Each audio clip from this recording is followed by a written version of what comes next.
Bismillahirrahmanirrahim. Assalamualaikum warahmatullahi wabarakatuh. Waalaikumsalam warahmatullahi wabarakatuh. Alhamdulillah nahmaduhu wa nasta'inu wa nastaghfiruh wa na'udzu billahi min shururi anfusina wa min sayyiati a'malina may yahdihillahu fala mudhillalah wa may yudlilhu fala hadiyalah. Asyhadu an la ilaha illallah wa asyhadu anna Muhammadan abduhu wa rasuluh. Qala Allah ta'ala fil Qur'anil Karim, a'udzu billahi minasyaitonir rajim. Bismillahirrahmanirrahim. Ya ayyuhalladzina amanu taqullaha haqqa tuqatih wa la tamutunna illa wa antum muslimun. Wa qala Nabiyullah sallallahu alaihi wasallam, man salaka tariqan yaltamisu fihi ilman sahalallahu lahu tariqan ilal jannah. Amma ba'du. Ustaz Afif yang terhormat, serta para asatid yang menyaksikan kajian pada sore hari ini Islamic Cast, dan semua pemirsa pada sore hari ini yang senantiasa menyaksikan Islamic Cast pada sore hari ini, serta tak lupa siswa-siswi SMIT Nur Hidayah yang dirahmati oleh Allah Subhanahu wa taala. Pada kesempatan sore hari ini, marilah kita senantiasa panjatkan puji syukur kehadirat Allah Subhanahu wa taala, yang mana pada kesempatan sore hari ini kita masih diperkenankan oleh Allah Subhanahu wa taala untuk bisa berjumpa dalam acara Islamic Cast SMIT Nur Hidayah yang diadakan oleh Kewismaan SMIT Nur Hidayah. Tak lupa dan salawat dan salam kita haturkan kepada suri tauladan kita Nabiullah Nabi Muhammad sallallahu alaihi wasallam, serta kepada para keluarganya, kepada para sahabat, kepada para tabi'in, tabi'in, serta umat-umat beliau yang senantiasa mengikuti sunnah-sunnah beliau hingga yaumul qiyamah kelak, dan semoga kita juga menjadi umat beliau yang dirahmati oleh Allah Subhanahu wa taala. Pemirsa yang dirahmati oleh Allah Subhanahu wa taala, pada kesempatan sore hari ini kita akan berbincang-bincang mengenai peran Islam di dalam masyarakat Indonesia itu seperti apa. Itu nggih Ustaz Afif? Siap. Jadi nanti kita akan mendengarkan taujih ataupun siraman kolbu ya dari Ustaz Afif mengenai Islam itu, peran untuk masyarakat Indonesia itu seperti apa. Nanti Ustaz Afif akan menjabarkan tentang itu. Mungkin itu untuk pembukaan dari saya nggih. Nah, langsung saja untuk memanfaatkan waktu, bagaimana nanti penjelasan dari Ustaz Afif, langsung saja nggih. Kami persilakan kepada Ustaz Afif, monggo.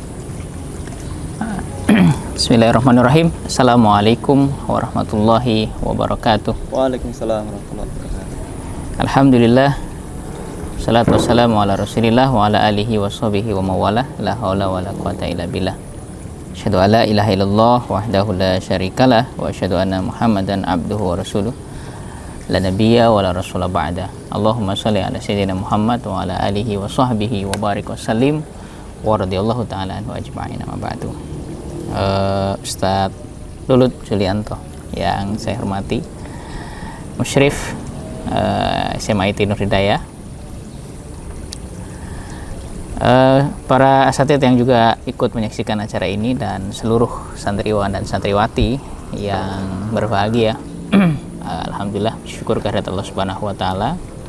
Salawat dan salam mudah-mudahan senantiasa tercurahkan kepada junjungan kita, yakni baginda Rasulullah Muhammad sallallahu alaihi wasallam, keluarga, sahabat, dan para pengikut beliau sampai akhir zaman, dan mudah-mudahan kita termasuk di dalamnya. Terima kasih Ustaz Lulut telah memberikan pengantar tadi. Ketika kita berdiskusi di Islamic Cast ini, tentu kita tidak lepas dari pembahasan tentang keislaman, keindonesiaan, dan peradaban. Jadi kalau tadi Ustaz Lulut mengatakan pembahasan kita pada sore hari ini tentang peran Islam di Indonesia, tentu ini sangat besar sekali ya, peran besar peran umat Islam di Indonesia, peran Islam sendiri di Indonesia. Nah, kalau kita mengingat sejarah ya, peradaban Islam. Jadi sebelum Islam datang ke Indonesia, jadi Nusantara ini 100% agamanya tidak Islam atau bukan Islam gitu. Nah, kemudian Islam datang ke Indonesia. Nah, ini ada beberapa teori ya, ada beberapa pendapat atau perbedaan pendapat tentang masuk Islamnya atau masuknya Islam di Indonesia. Ya, mungkin di pelajaran-pelajaran sejarah atau di pelajaran di sekolah itu nanti akan dikupas lebih dalam ya tentang detail teori-teori yang membahas tentang masuk Islamnya atau masuknya Islam ke Indonesia. Tapi yang paling rojih saya ambil ya, tentu ada beberapa teori ya, ada teori Gujarat, ada teori Persia, ada teori Arab ya, Makkah, Madinah gitu ya. Nah, yang lebih rojih yang diambil oleh Buya Hamka, dan ini ditulis oleh Prof. Mansur Suryanegara ya di dalam bukunya Api Sejarah itu, bahwa yang paling kuat adalah masuknya Islam ke Indonesia itu adalah abad ke-7 ya. Sedangkan abad ke-7 ini masih pada masa Rasulullah dan para sahabat ya, abad ke-7 itu. Dan pendapat yang kuat adalah bahwa Islam masuk ke Indonesia itu dibawa oleh generasi awal Islam ya, generasi awal yang dididik langsung oleh Rasulullah SAW ya. Atau paling tidak di dalam banyak pembahasan sejarah, minimal pada saat zaman Utsman bin Affan itu minimal kali. Jadi masih dalam abad yang ke-7 itu Islam masuk ke Indonesia gitu. Kalau kita ngelihat, tentu ini luar biasa ya, masuknya Islam ke Indonesia ini sangat spesial ya, sangat spesial. Kenapa? Karena masuknya Islam ke Indonesia betul-betul masuk dengan cara yang damai ya, tanpa peperangan ya. Jadi kita tidak pernah mendengar terjadi peperangan antara kaum muslimin yang datang kemudian berperang dengan orang-orang Hindu saat itu, orang-orang Buddha saat itu. Kita tidak pernah mendengar sejarah pengusiran orang Hindu, pengusiran orang Buddha, pembantaian orang Hindu, pembantaian orang Buddha. Kita tidak pernah dengar sejarah itu. Dan ini luar biasa ya, ketika Islam masuk ke Indonesia betul-betul melakukan perubahan-perubahan ya, disebut dengan risalah atau taghyir, risalah perubahan yang dilakukan oleh kaum muslimin. Dan sangat halus gitu loh. Jadi kalau kita merefleksi apa yang dilakukan oleh para dai dulu, dan perlu dikoreksi, yang membawa Islam ke Indonesia ini para mujahid, para pejuang, para dai. Gitu. Bukan seperti apa yang ditulis di sejarah-sejarah umum bahwa Islam masuk ke Indonesia dibawa oleh pedagang dan sambil dagang sambil berdakwah gitu. Tapi masuk Islamnya ke Indonesia ini memang betul-betul, menurut saya ini merupakan strategi grand design yang sangat luar biasa. Ya, terbukti ya dalam waktu yang tidak begitu lama Indonesia menjadi mayoritas muslim tanpa ada peperangan tadi. Kerajaan-kerajaan berubah dari kerajaan Hindu Buddha kemudian berubah menjadi kerajaan-kerajaan Islam. Mudah diterima seperti itu. Iya, betul sekali. Jadi mudah diterima tanpa ada peperangan. Nah, ini sangat menginspirasi dan ini berbeda masuk Islamnya mungkin ya terjadi peperangan ya, mungkin antar peradaban ya, baru Islam di situ mengalami kemenangan dan masuk. Memang harus seperti itu di Andalusia, di Konstantinopel ya, dan di Palestina dan seterusnya, itu peperangan. Ini hal yang menarik menurut saya karena luar biasa ya, masuk Islam dengan cara yang damai dan mengubah peradaban.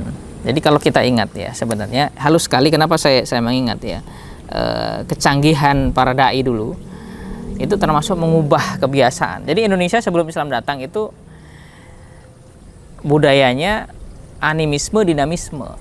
Mereka menyembah berhala, kemudian penyembahan terhadap paganisme ya, atau penyembahan terhadap berhala, terhadap setan ya, atau terhadap paganisme itu luar biasa di Indonesia. Jadi dulu ada disebut dengan budaya namanya Wairawatantra ya. Ada disebut dengan budaya namanya Waituno, itu mengorbankan manusia sebagai tumbal. Ya, jadi manusia dikorbankan, apalagi dulu masih ada kastaisme antara kaum Sudra dan kaum Brahma ya, dan Satria dan seterusnya. Nah, tapi yang dilakukan oleh Islam luar biasa, merubah sedikit demi sedikit, dan itulah dakwah yang dilakukan oleh para wali songo, oleh para dai dulu. Dari Islam itu paganisme luar biasa, mereka mengorbankan manusia disembelih, dijadikan tumbal, bahkan dagingnya dimakan untuk kenduri dan seterusnya. Ya, itu diubah, misalkan oleh para wali ya, oleh Sunan Ampel misalkan, itu akhirnya membuat kenduri yang dagingnya diubah menjadi daging yang boleh dimakan, hewan yang bisa dimakan, misalkan diganti dengan daging sapi atau diganti dengan ingkung ayam, ya kan, yang kita sampai sekarang masih tradisi itu masih ada. Tapi itu sudah lebih baik daripada dulu, itu manusia yang dikorbankan. Ya, kemudian yang dihanyutkan ke laut itu bukan kepala kerbau dulu, ya, tapi kepala manusia. Ya, paling tidak sekarang ada perubahan yang dilakukan oleh dakwah Islam, diganti bukan manusia lagi, tetapi diganti dengan hewan, diganti dengan kepala kerbau. Kemudian yang ditanam di jembatan dulu sebagai tumbal itu kepala anak-anak tuh, ya kan, atau kepala orang ditanam agar jembatannya itu selamat. Tapi sekarang diganti ya dengan hewan ya, kambing dan seterusnya. Itu paling tidak mengurangi. Bahkan di Solo, di Keraton Solo kemarin belum lama di dalam berita ya kan, itu menanam kepala kerbau ya kan, sebagai tumbal selamatan ya kan. Jadi itu mungkin belum 100% Islam secara perubahan secara signifikan, tetapi paling tidak itu sudah merubah satu hal yang besar ya, dan perlahan dilakukan oleh para dai waktu itu ya. Nah, itu masuk Islamnya ke Indonesia. Kemudian para wali luar biasa melakukan dakwah secara budaya ya. Misalkan kalau kita ingat perubahan cerita Mahabharata ya, dan kemudian diubah menjadi wayang kulit, dan diubah ceritanya menjadi nasihat-nasihat kebaikan melalui seni oleh Sunan Kalijaga, memunculkan tokoh-tokoh Pundakawan ya kan, sebagai perenyah ya, tetapi tetap serat dengan makna ya, ada hiburan tapi tetap serat dengan makna. Itu luar biasa. Akhirnya Islam itu diterima dengan begitu luar biasa ya. Mereka tidak memandang, atau Islam tidak memandang kasta, jadi orang-orang itu kemudian luar biasa ya. Dan yang datang itu orang pinter ya, mereka penuh dengan intelektual ya. Para wali songo kita luar biasa intelektual, mereka berani, mereka punya strategi, dan mereka menyatu dengan masyarakat ya. Tidak kemudian datang dan menyalahkan ini salahnya udah, tetapi mereka melakukan dakwah sedikit demi sedikit luar biasa, dan merubah Indonesia menjadi negara yang beradab. Yang tadinya kalau kita ingat patungnya Kertanegara, itu raja terakhir dari Singosari ya, itu ada di museum nasional kita, itu kan bawa cawan ya. Cawan itu kemudian bawa dikelilingi ya, di bawah itu tengkorak manusia. Bawa cawan yang itu sebenarnya cawan itu dulu isinya darah. Iya, darah manusia, darah wanita yang menjadi persembahan ya, dan itu menggambarkan tengkorak itu mereka masih ya kanibal ya, masih bersifat primitif, mengorbankan manusia, sampai yang dilemparkan ke Gunung Merapi dan seterusnya itu orang ya, wanita, untuk kemudian agar Gunung Merapi tidak meledak dan seterusnya ya. Nah, itu artinya, dan Islam betul-betul datang membawa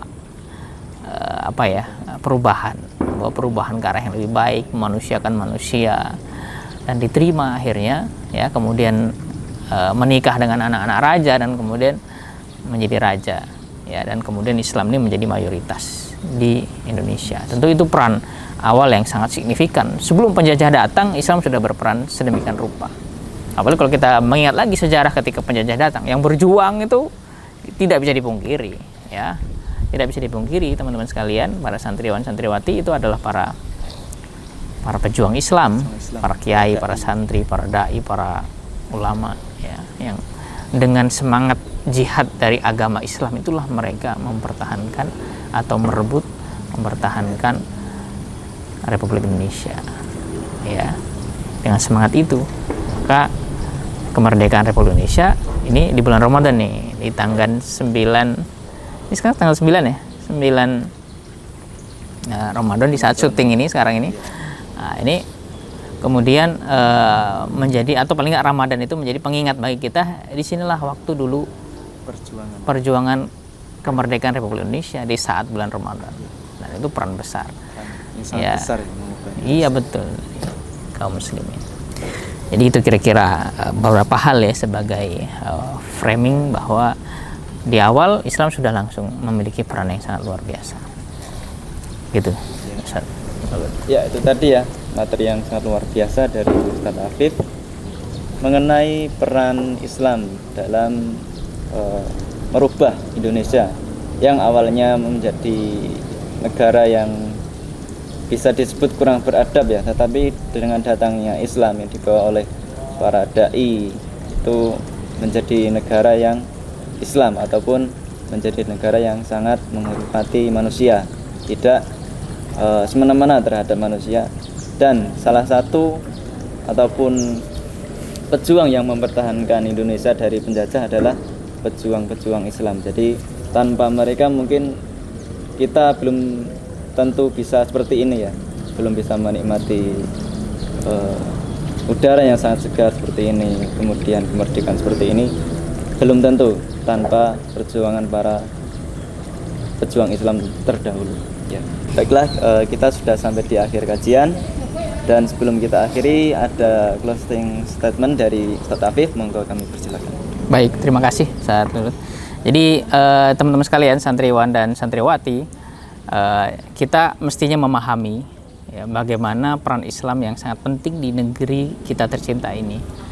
Ya, dengan kita membaca kembali sejarah, dan dengan itu kita mensyukuri bahwa Islam datang ke Indonesia. Ya, tentu kita bersyukur kepada Allah Taala ya, bahwa Islam datang ke Indonesia dan membawa perubahan, dan akhirnya hidayah sampai kepada kita, meskipun ini secara turun temurun ya, kepada nenek moyang kita yang kemudian memeluk agama Islam dan sampai diri kita. Nah, kemudian yang kedua, bahwa Indonesia ini adalah rumah kita. Jadi kita adalah sohibul bait di sini. Kita adalah tuan rumah di negeri kita. Jadi kita bukan orang lain. Jadi umat Islam ini adalah tuan rumah di Indonesia bersama dengan seluruh penduduk rakyat Republik Indonesia. Nah, oleh karena itu mari kita berjuang bersungguh-sungguh menjaga ya, anugerah dari Allah SWT berupa negara kesatuan Republik Indonesia. Jadi kita harus semangat ya, semakin kita memahami Islam semakin kita nasionalis ya. Allahu Akbar, merdeka. Baik, demikian Ustadz Lulut, terima kasih, dan santriwan dan santriwati sekalian, assalamualaikum warahmatullahi wabarakatuh. Waalaikumsalam warahmatullahi wabarakatuh. Ya, demikian tadi materi kajian pada sore hari ini. Semoga memberikan kita wawasan untuk bisa lebih memahami Islam dan Nusantara. Jadi untuk kajian pada sore hari ini kita akhiri, dan bisa kita sambung pada pertemuan yang selanjutnya. Di sini saya sebagai MC banyak sekali salah, jadi mohon maaf sebesar-besarnya. Akhirul kalam, assalamualaikum warahmatullahi wabarakatuh.